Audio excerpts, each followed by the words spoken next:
The 1920s. This time has almost vanished from memory, as if it never was.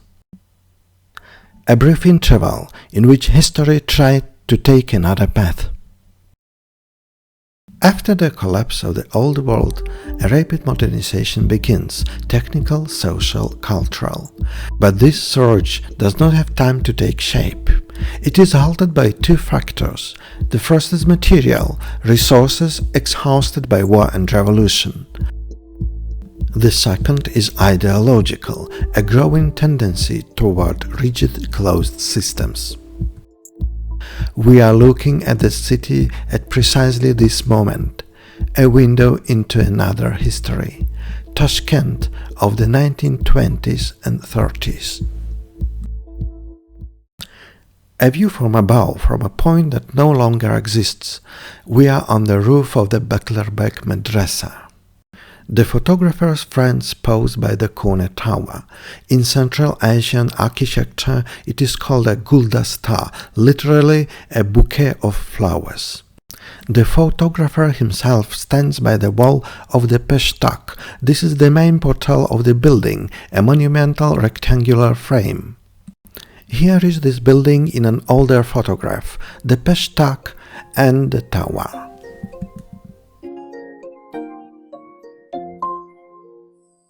Now we descend to street level. This is the road leading to the Kukildash Madrasa. Here movement is already felt.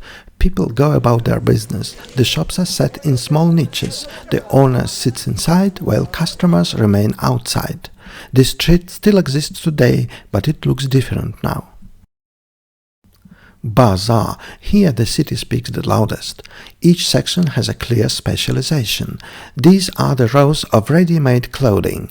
The signs are still in the Arabic script. Soon it will be replaced. Portrait of young men. I wonder what color their turbans were. These are ordinary townspeople, not wealthy, but from a stable background. The fabric of their headwear is simple patterned. It might have looked like this, or like this. On the boy's chest is a badge of Osoviakim, a civil defense and training organization. It was extremely popular in Tashkent at that time. Its courses could lead to a real profession. Before marriage, girls wore many braids. Their number could reach up to 40. After marriage, the hairstyle changed. Only 2 braids remained. Here, Tashkent is fragrant. This is a spice shop. In this sarkas cumin, a foundation of Uzbek cuisine. Pilaf is never made without it. Here is turmeric, bright yellow, almost orange. Coriander, it is added to meat marinades. Barberry, it gives a slight tartness. Anise, fragrant star-shaped pots. Sesame, it is sprinkled on Uzbek flatbreads.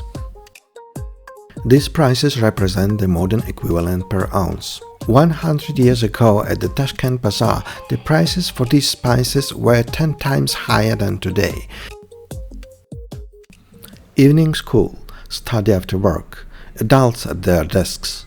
A social ladder on a national scale. It lasted until the country was broken apart. A pottery stall. A large wholesale buyer has arrived. The goods are laid out directly on the ground. This is what such ceramics might have looked like, with patterns like this. Tea drinking, notice the gestures. The bowl is held by the base without touching the rim. It is filled only partway, less than half, and offered with the left hand, the right hand pressed to the heart. From our point of view today, nothing remarkable. A straight road, low houses. But for the early century, this is already a new kind of urban planning. A straight, wide, level street. The roadway is separated from the sidewalk. Trees are planted in an even row. Above the road, wires, electricity, telephone, telegraph, a nascent avenue. courtyard of the cathedral mosque, a place where for centuries the same thing took place, prayer. And suddenly, something else. Children play with a ball. No one stopped them. The space changed its meaning. Music lesson. Before us is musical notation. Traditional music sounded different, monophonic, with a complex system of modes.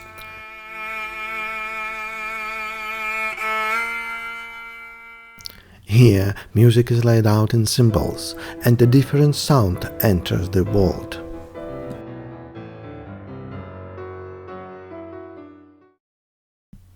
Worker.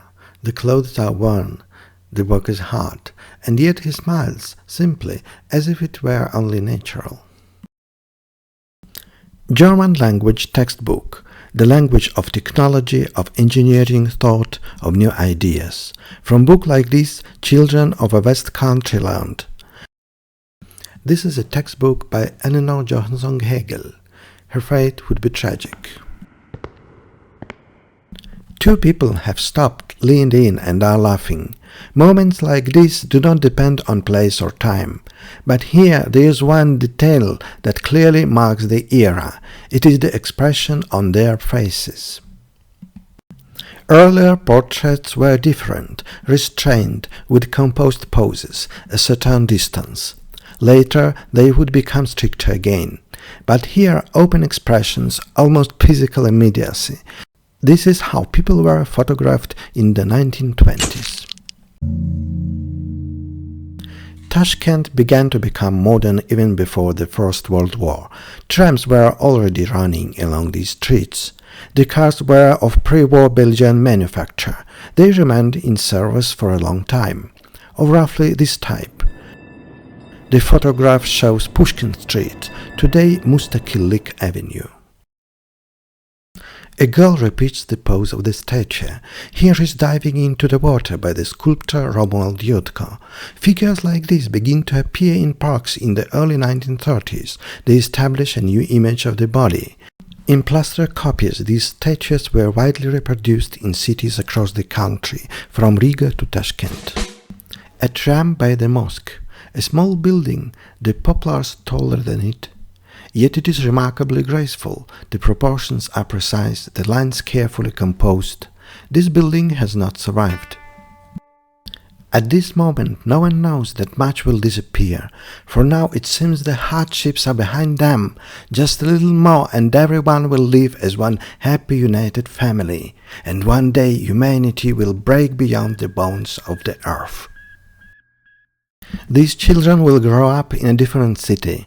Within a single generation, schools will appear here, hospitals, factories, power stations. The city will change almost beyond recognition. Now, few remember.